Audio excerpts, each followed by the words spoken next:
Hi there, it's Marcus here, and I've been thinking about the future sense of yearning, how to present it. It is, to me, the most subtle of the senses in some respects, because it's, I think, easily understood, but also easily misunderstood. So to me, there is this kind of tension that I was trying to sort of work my way around. Anyway, I'm going to have a go at sharing my lecture with you, and we can see what you guys make of it when, of course, we catch up to yarn about such things. So let me have a look here. I've just got to go to desktop, don't I? There we go.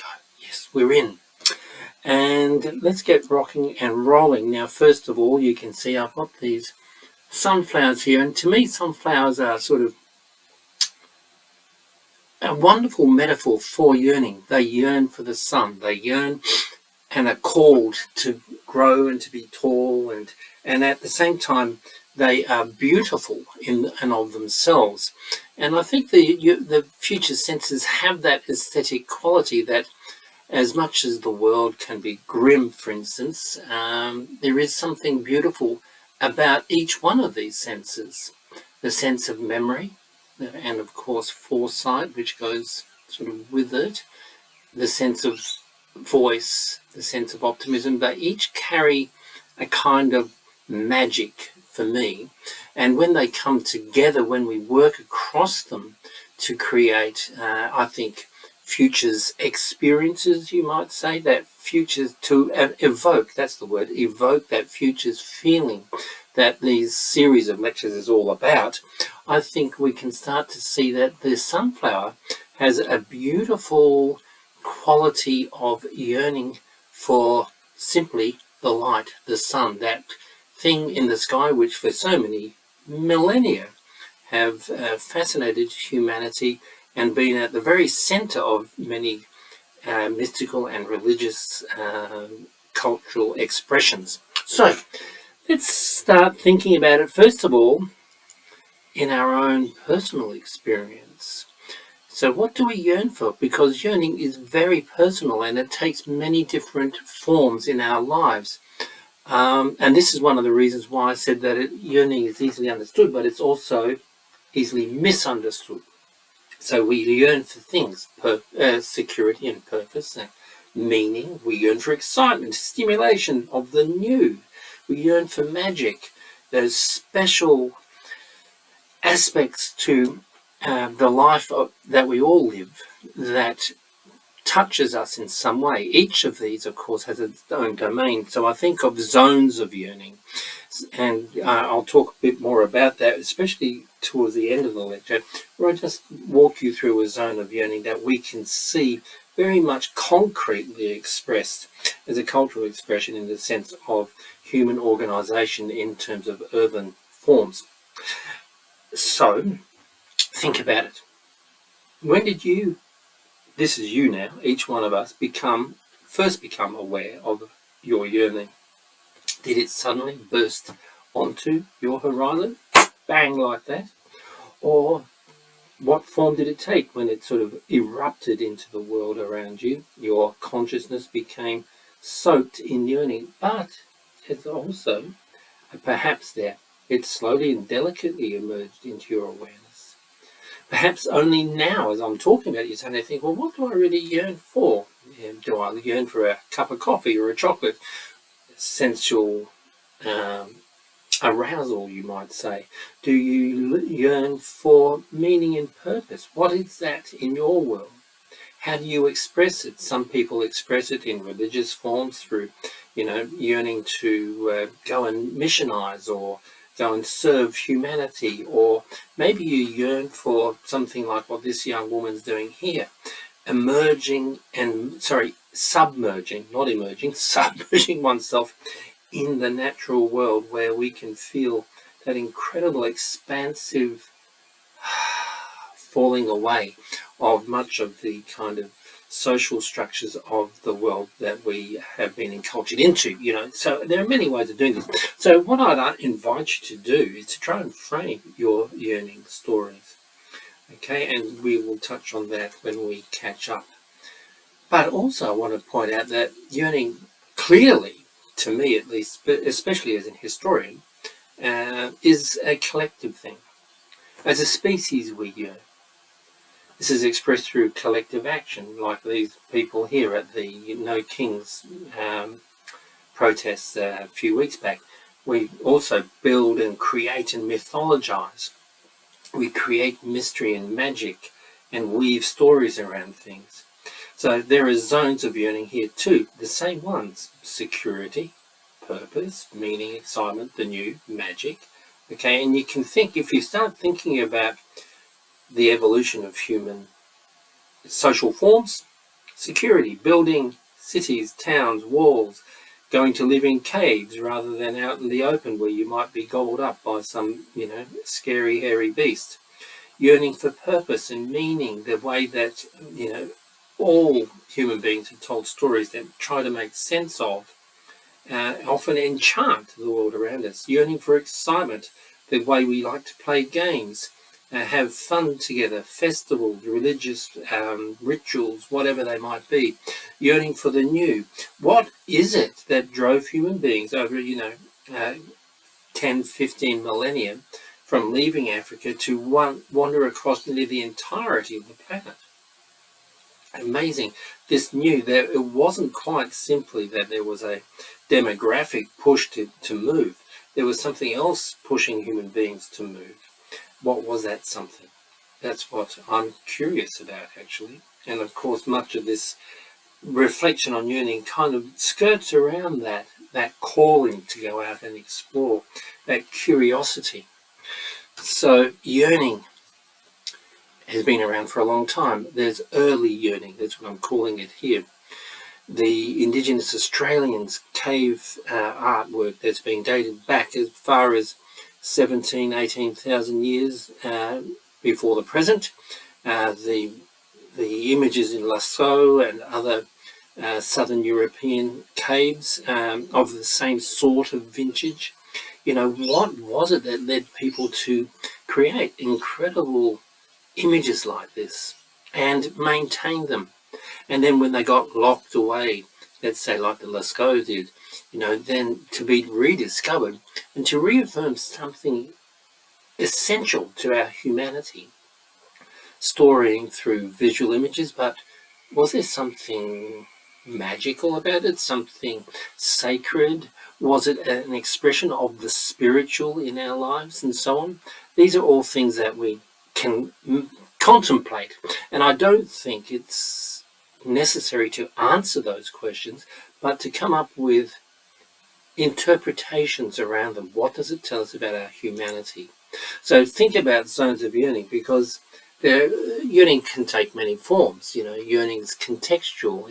What's happening in the world around us is going to very much determine what and how we yearn. If you're a Ukrainian, you're going to be yearning for peace, for stability, for an ongoing continuity. But if you're in comfortable Australia or Sweden or somewhere like that, you might be yearning for other things. Maybe you're yearning for a little bit of discomfort, just enough to shake the cages that we're in.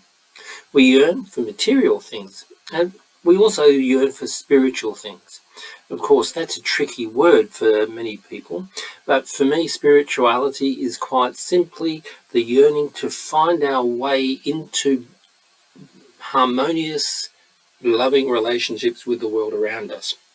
It's something that we're called to do, and it can take so many different forms. Of course, in the arts and the aesthetics, it takes visual form, or musical form, or poetic form, but it can also take concrete form in the terms of the kind of buildings we build and the kind of tools we make and so on. And these are all ways of engaging with the world around us, making sense of it, speaking to the soulfulness of being human. Ultimately, yearning, for me, is the spiritual, in that the human spirit is always restless. One aspect of yearning is met, then another one emerges. Yearning never ceases. This is why rich people get richer. They're 1 million is not enough. 100 million is not enough. A billion is not enough. A trillion is not enough. It goes on like that. And of course, it's a rather sort of cheap trick in some respects to say that that's the case. But I think you can all think of ways in which your own yearning gets expressed by a constant dissatisfaction with the status quo, with what is.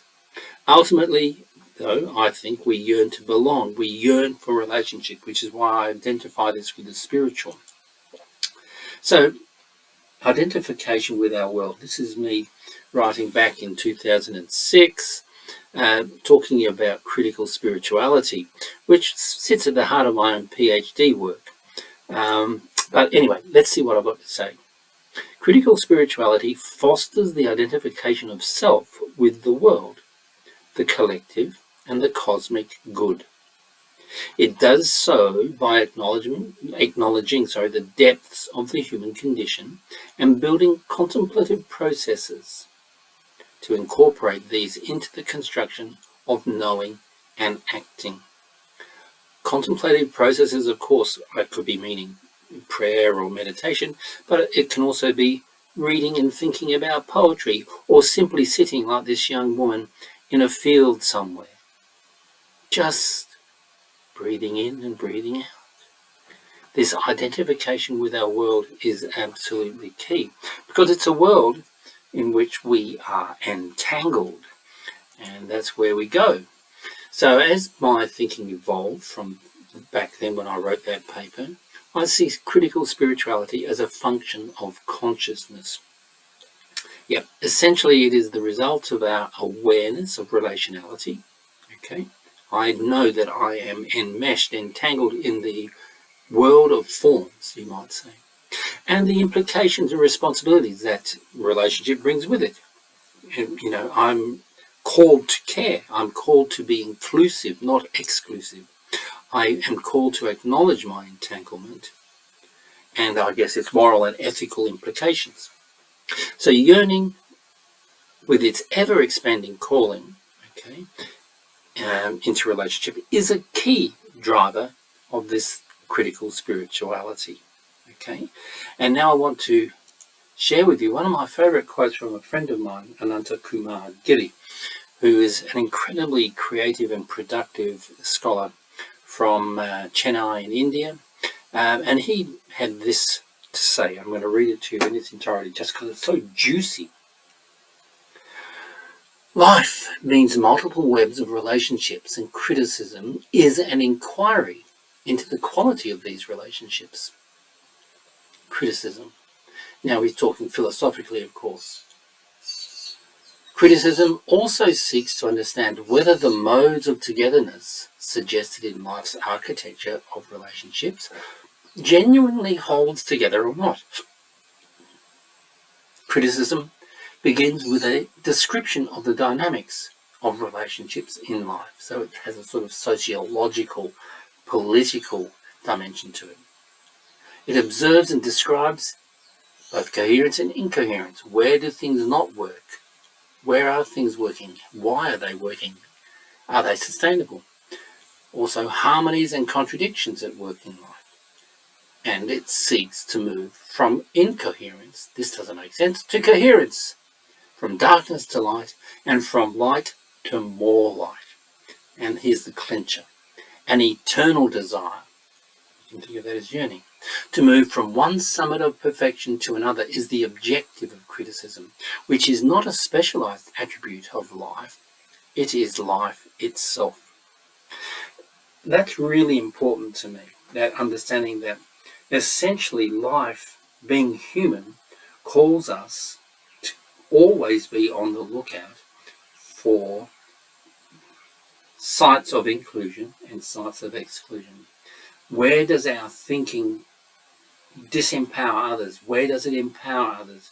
How does my thinking now, engage with the thought process of the world, with the stories and the narrative lines of flight that myth, but also sense-making take? We might think that sense-making is rational, But as I've argued many times across this course and the previous one, it is deeply embedded in emotional positions. It is more about feeling often than about thinking.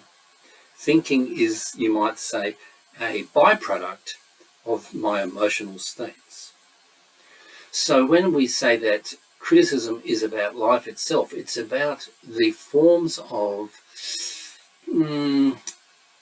rational processes of assessing, observing, as Giri says here, and describing where are things coherent, where are things incoherent, where do we find contradictions at work in life.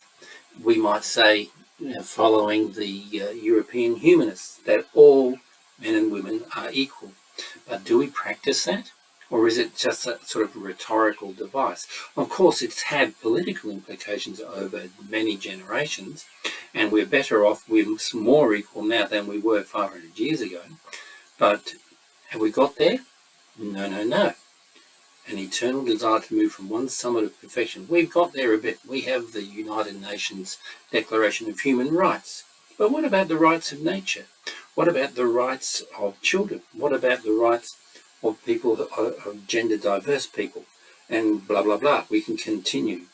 And, if we look at the political stage around us today, still we can say, what about the rights of the Palestinians or the Ukrainians and so on? We can see huge gaps in the rhetoric, and that's what we are called to engage with.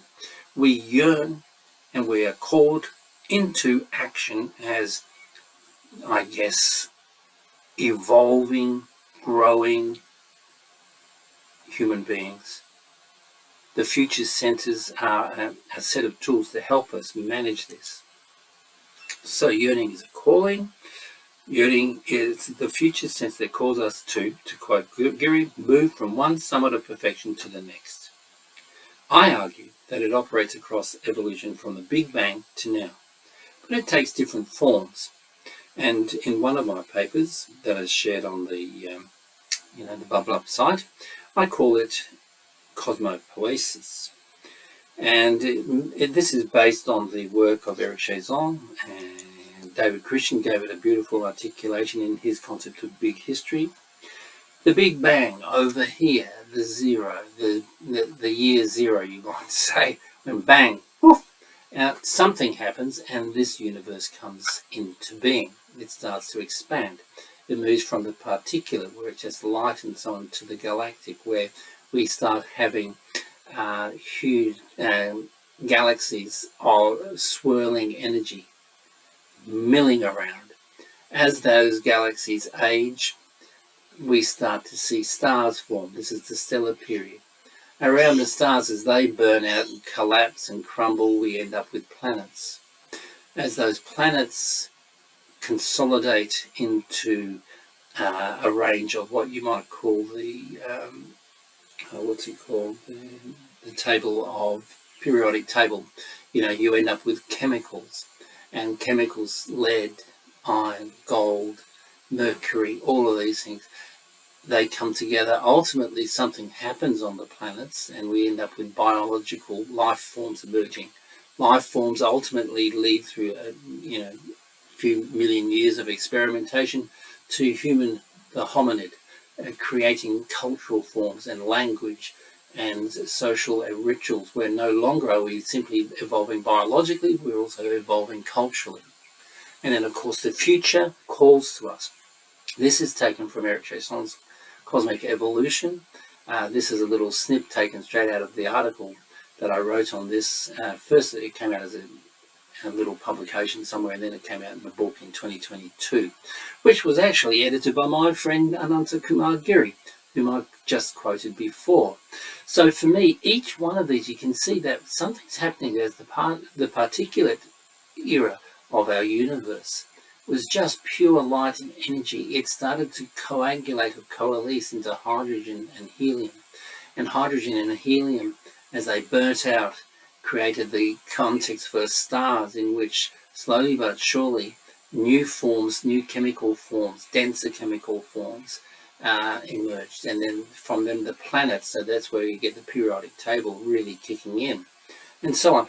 I see this as somehow evolutionary in terms of moving from simplicity, the particulate, through increasingly complex moments. And each one of these is a threshold that we cross in form and function until we get to ourselves today. So this is why we are so enmeshed in energy systems, because energy is running throughout this entire system. And if you want to be a mystic, and I'm a bit of a mystic, you might call it consciousness, or something like that. But you don't have to. You can actually look at quite simply from a materialist and culturalist perspective as a growing complexification of physical forms until we end up with culture, which is a biopsychological process of human evolution currently. There's no guarantee the evolution is going to last or go on.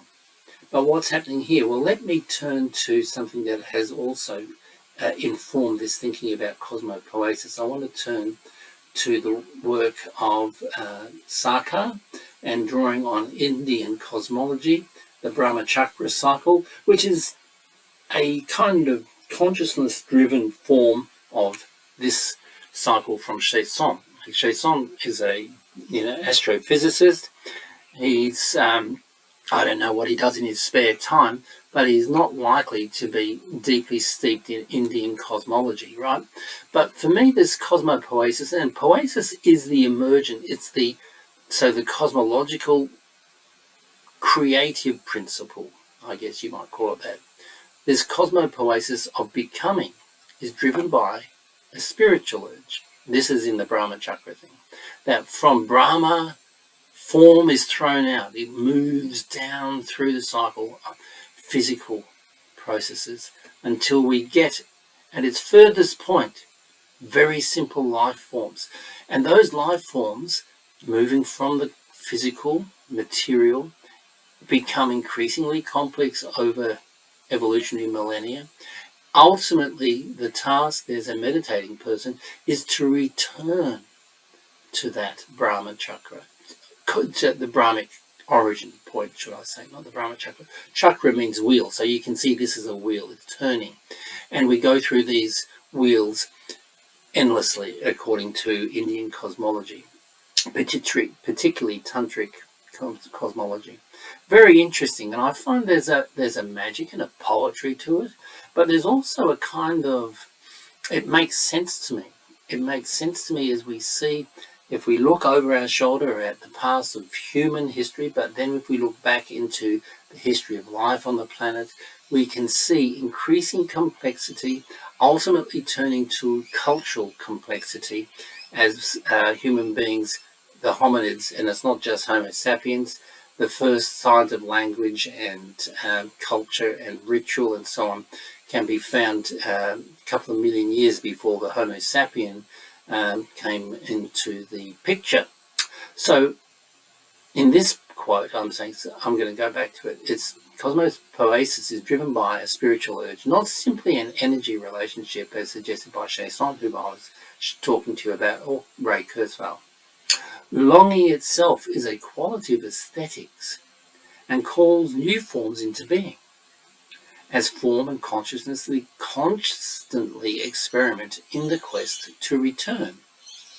It's a pilgrimage to the source of their creativity. That's the cosmic hub.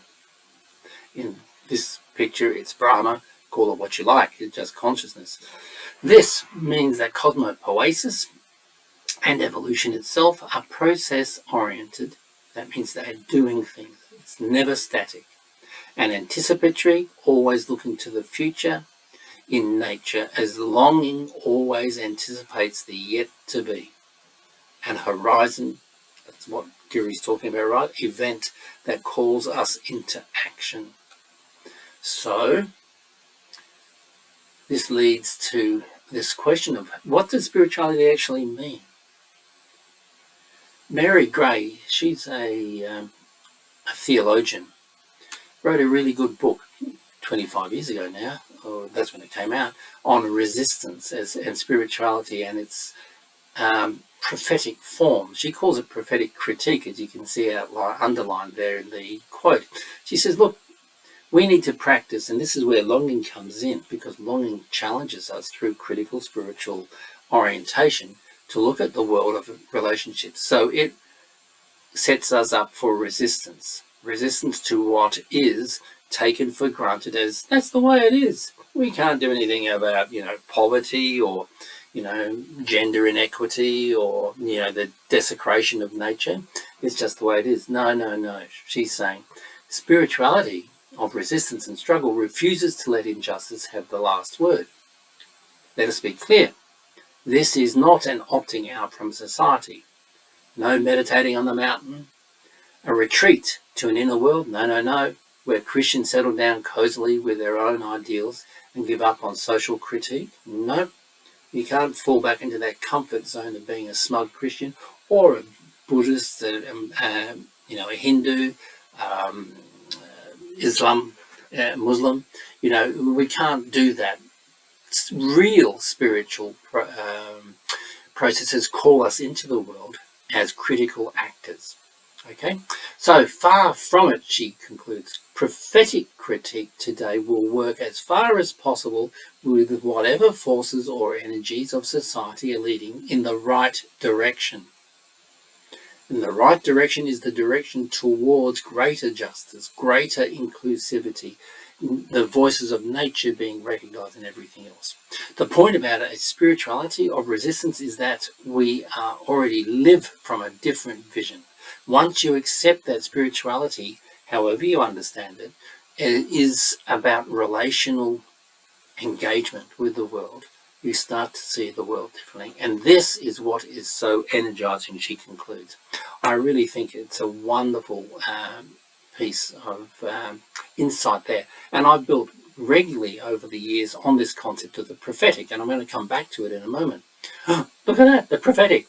Of course, I couldn't slip past Galadriel and the mirror and, her sherry with Frodo and Bilbo, and not Bilbo and Sam in the Lord of the Rings. But the point about this mirror is that it's not simply that Frodo or Sam saw the future. They saw elements or aspects of the future which they were invited to engage with. So the prophetic is to be understood as a tool for engaging with injustices in the world and activating, as goes back to this, using whatever elements and forces and energies in our society that lead in the right direction, engaging in that.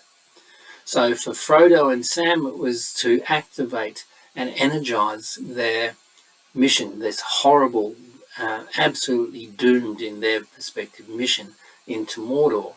If you know the story, you'll know what I'm talking about. If you don't, go and read it. The Lord of the Rings is terrific. So the prophetic is deeply embedded in this question, or entwined or entangled with this concept of yearning.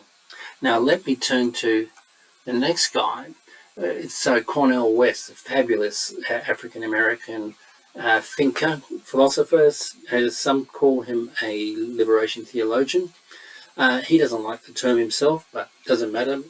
The point is that he has a lot of really interesting things to say. And the next two statements that I've got here are from him.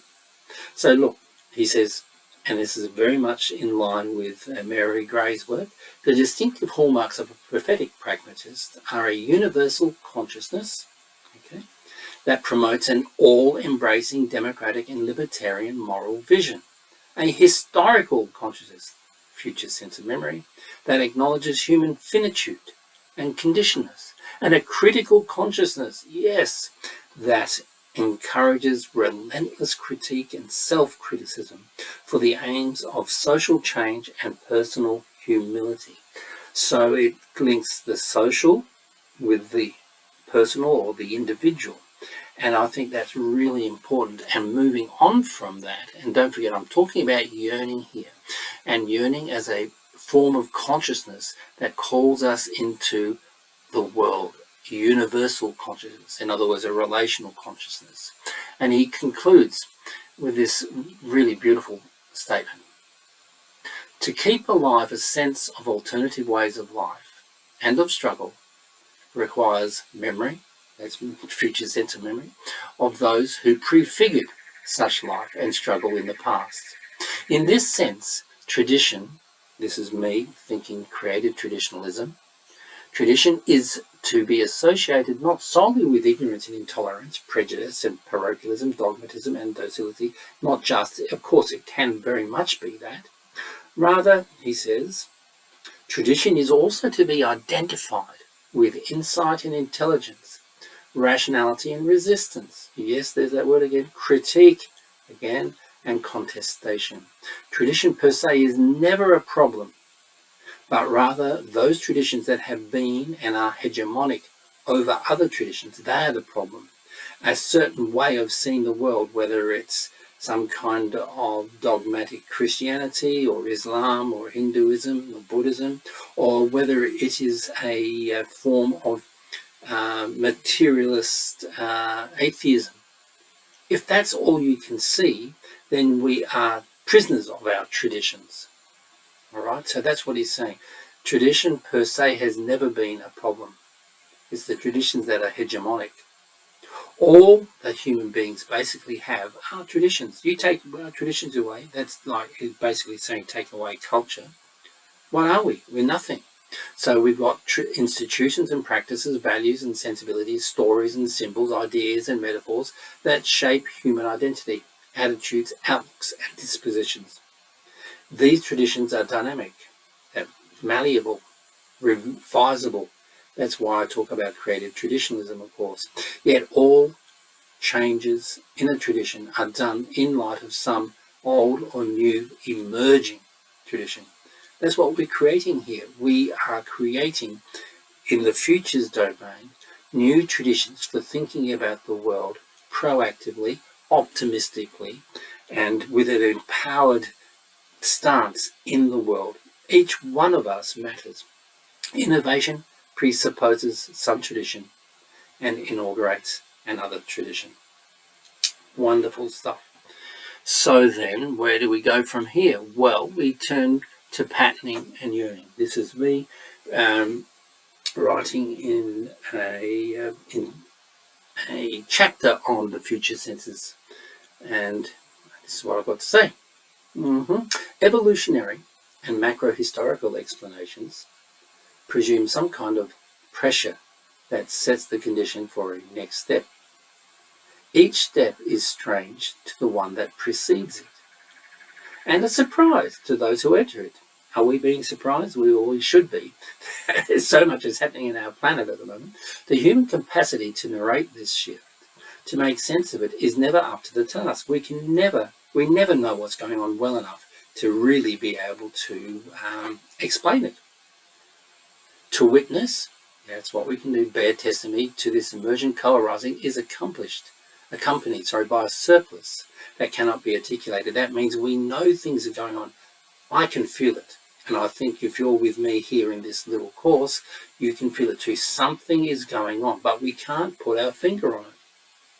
So we grope towards an articulation using metaphor and evocative poetic language. This is so because, as good old Jacques Derrida observed, we are not able to comprehend the nature of what he called the enlightenment to come. Yet there is pattern at work to work with. Pattern, in my context there, is tradition, what Cornel West is talking about, okay? That we have patterns to draw on. Our traditions are rich, diverse, and deeply divergent. There's not one hegemonic Western tradition. There's not one hegemonic global tradition. We have multiple voices going on, and they are exciting. And if we look around with our eyes open and our hearts open, we can start understanding how yearning, that call to go from one mountaintop or horizon to the next, is working on us all as a species as well as individuals. So what does this look like? Well, I want to give you a Sufi poem. The Sufis are the mystical branch of Islam. And this is by a woman who lived about 1300 years ago. And she says this: two loves I give thee, thee being the divine. Love that yearns, and love because thy due is love. In other words, I owe love to the divine. My yearning, my remembrance turns to thee, nor lets it from the rove. In other words, to wander. Yeah, I'm aware that many of you might not know what to rove means. Thou hast thy due, wherein it please thee to lift the veils from me to see thee. In other words, this divine, when it lifts the veil on my consciousness, it gets its due, because I suddenly realize that this world we're in is shimmering with divine presence. Praise is not mine in this, nor yet in that. In other words, I don't praise the divine, nor do I praise the things that are around me, but thine. In other words, the divine is in this and that. In other words, the divine arising. And I really can, once I read this and I think, what a beautiful poem. And of course, me talking through it has probably spoiled the poem, so go and read it again. I apologize for that. But I needed to gloss it so you could follow how it speaks to this question of yearning, love that yearns. But one of the things that I remember good old Carl Sagan saying, and it was echoed by Michio Kaku, another great physicist, that, you know, the point of this universe is for us to become aware of the universe so that we can give the universe back to itself, which is a very spiritual way of understanding cosmology and the fascination of great scientists like Carl Sagan and Michio Kaku. So, heading towards the end here now. You know, I've written that book on neo-humanism, and it's available for you in the readings. So I'm talking about a neo-humanist cosmology, okay? That's really what's sitting underneath all of this. And it shares much in common with Deleuze's description of a chaosmos, which is the cosmic creative principle surging and churning away. That was the way Deleuze saw it. However, it is more teleologically driven. In other words, teleology is a philosophical proposition that takes the end as part of the narrative arc, I guess, the interpretive arc. So, and teleology in some people's, in some philosophers' perspective, is deeply anathema. It should not be there. It immediately constrains our thinking. But for me, in this context, it actually activated. This is what I say. So I'll go from there. However, it is more teleologically driven, as neo-humanism posits a partial terminus. That's the return in the Brahma chakra cycle to the cosmic principle, in which at least at the individual level, evolution can, in theory, end with the merger of the unit being, that's you or me, with the cosmic being, what they call in Hinduism or Tantra, samadhi or moksha, the loss of self in the divine principle. Deleuze, of course, would not suggest any such thing. The focus of neo-humanism on a terminus is, however, important, as it supplies the cultural logic for evolution, this cosmopoesis that I'm talking about, that we are all striving to return home. Ooh, born, it should be home, I'll have to fix that. This introduces yearning for home, what Sartre calls longing for the great. And it also touches on optimism. We will one day all get home, to a cultural reading of anticipation. Thus, longing and optimism become aesthetic drivers in the evolutionary dynamic of living systems. So, in conclusion, I might say, I argue that this future sense of yearning is not simply a yearning for improvement, as understood by the 19th and 20th century moralists. It's a yearning for more, for going beyond limits, for more beauty, joy, hope, and for finding our way back into relationships that support and fulfill us, a very big us, as a species and as part of this planetary system and so on. This is the neo-humanist longing for the great, spoken of above. It is the evolutionary compass at work in culture. So to me, the best way to sort of sum all of this up is through a simple little picture, a little picture story. If we think historically, which of course I do all the time, humanity breaks boundaries, crosses the thresholds in terms of energy, utilization, complexity, and also collective learning. So going from the top left corner, we have a man creating an image on a cave wall, living in small human bands, probably no more than 20 or 30 people. We, for many thousands of years, existed that way in a kind of, I could say harmony with the world around it, but really we existed hand to mouth, and we innovated whenever we could, and we created story. What happened ultimately in the Neolithic, we ended up living in villages, becoming more sedentary, less hunter and gatherer and more agricultural. So this is, let's say, 10 to 15,000 years ago. At the same time, a couple of communities got together and constructed, this is a computer-generated image of Çatalhöyük, which is a fascinating experiment, a human experiment in which up to 3,000, 4,000, 5,000 people, they think, lived in this community, way more than the few hundred in the village here, or the small family groups over here.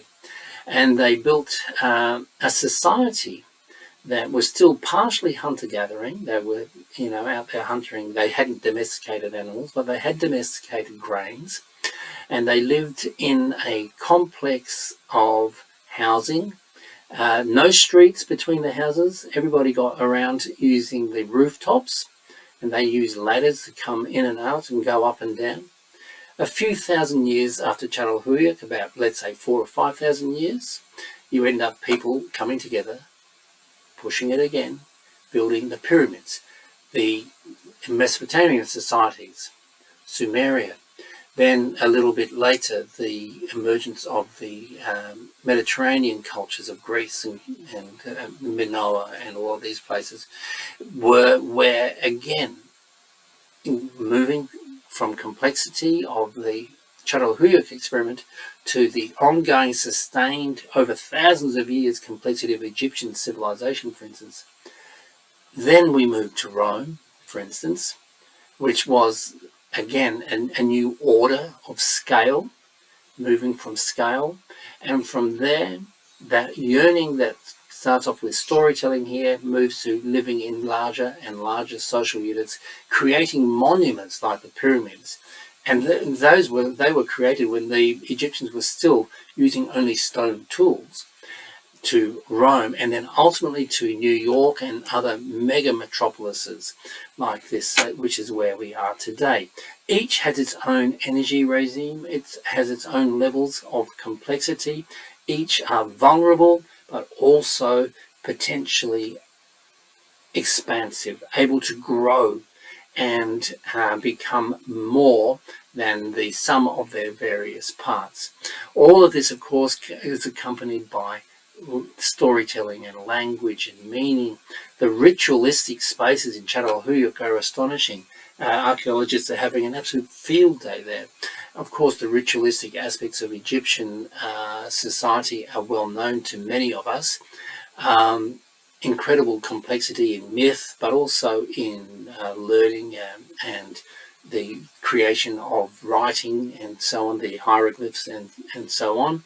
And then, of course, moving on to Rome, where we have incredible complex social orders built around a sort of military industrial complex in many respects that is quite similar, we might have to say, to New York and modern cultures like those that we inhabit today.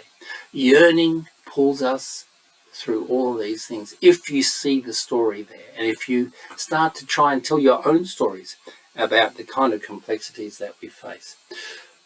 So that's my first take on yearning. and we can we'll have another lecture in which we explore how to trigger yearning, how to channelize that future sense, so it's not just squandered, you might say, on material acquisition or chasing after, you might say, security at the expense of freedom, expansion and growth, both at a personal but also at a social and collective level. I hope you found that really interesting. There are some references here. Some of them will be available to you in the course readings. So for me, that says, I hope you enjoyed it and that I've given you food for thought. If words like spirituality trigger you, think about other ways that you might approach them. I know not everybody, of course, is going to be happy with those kinds of words.